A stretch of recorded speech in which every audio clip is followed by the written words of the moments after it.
a moody teenager, I decided to pick up the guitar and, you know, I don't know, strum about having a bad day at school, I don't know. But there was like just one time I was visiting my sister in Dublin and she was having a party. So I just went up to her room and I sat there playing the guitar, and there was a guy that kind of came up and listened to me playing. He brought me to this songwriter night in a place called the International Bar. And there's no microphone, no nothing. You just get up on this little black stage and you do your thing and you just hope for the best. It's absolutely amazing. I mean, it was there that I sort of, I started to think about getting a band as well. Because so many musicians used to come along and everybody in my band have their own thing going on. You just see them around town and it's all sort of, you know, sort of connected in some weird way, and we all sort of hang out in the same places. So it was just literally, you know, they're friends of mine first and foremost. So I really just asked them as friends to join my band and just took it on from there.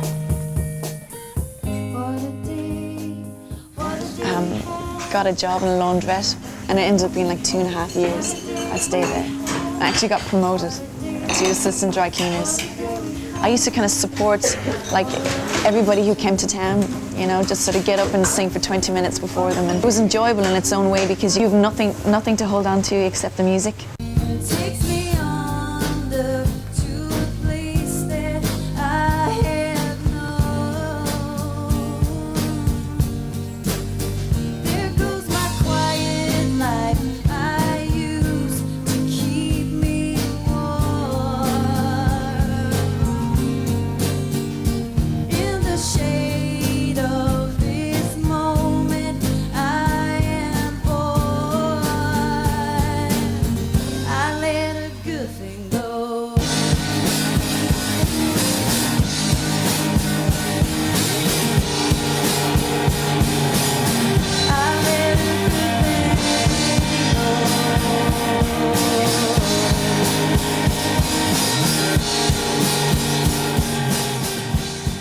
The name of the album is Night on My Side.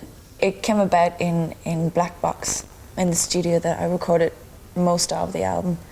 And it's literally because we ended up staying up maybe till 6 in the morning.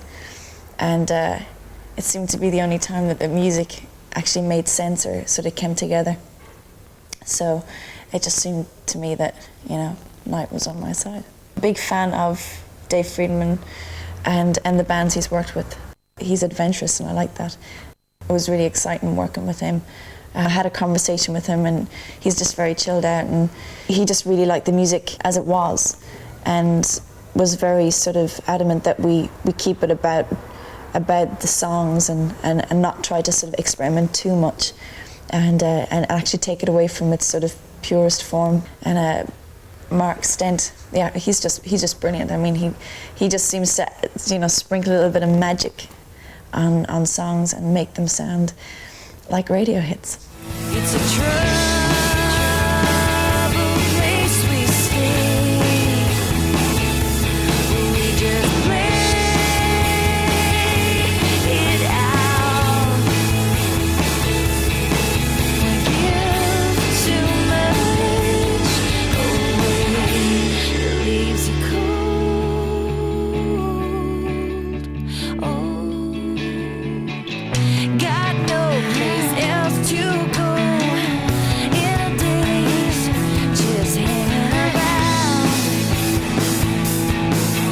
It's a dirt ground we crawl upon. I've stared at your face for much too long. It's a troubled place we stay, where we just wait. It's actually just about hanging around. A lot of the songs that I write are sort of about small moments rather than big ones.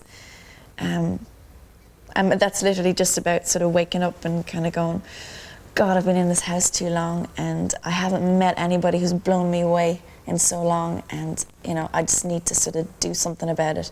And that's literally what it's about. It's about knowing that you're kind of stuck in a situation and you know that you have to get out of it, but it's really comfortable.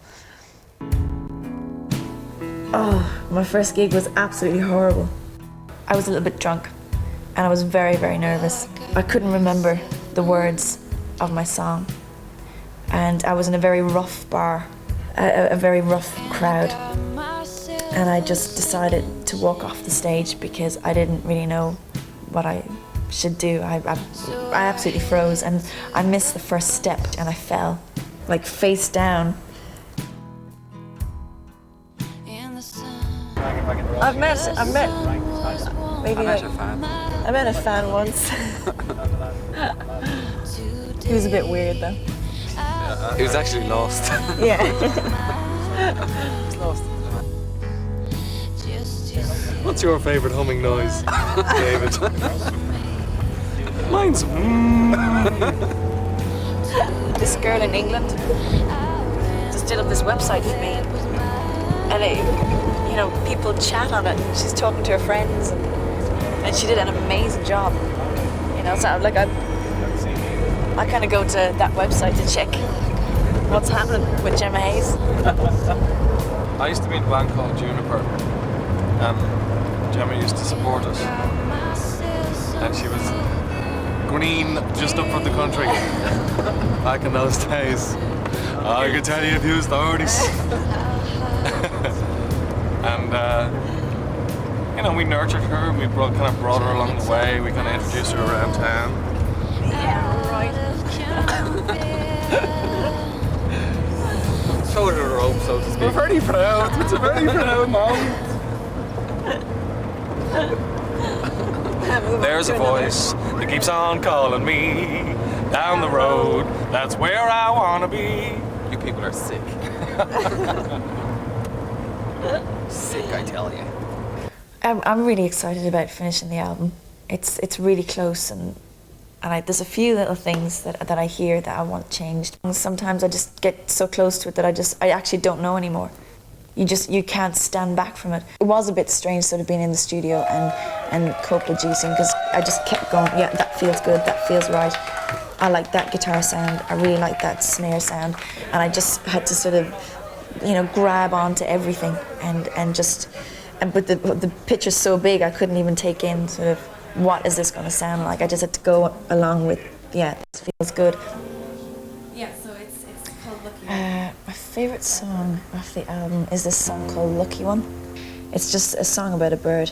I saw it on the Discovery Channel in a hotel, and it just seemed to sort of swoop and aim towards the ground and put its wings back, and it seemed to like fall from the sky, and just before it hit the ground it would swoop back up again. For me, the song is just, it's kind of freeing to sing. You just kind of feel like...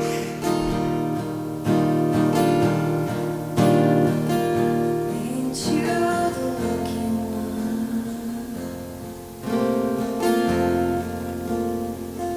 Ain't you the lucky one? Ain't you? But now that it's just about finished, I can take it home and pretend it's somebody else's and play it really quiet while I'm making the dinner and go, oh, I love that song. Who was that again? It's me. It's just an exciting feeling because this is my first album, and I can honestly say that, you know, this album was done with friends, with people who I respect and who are really into the music. Ain't you the lucky one? Ain't you the lucky one?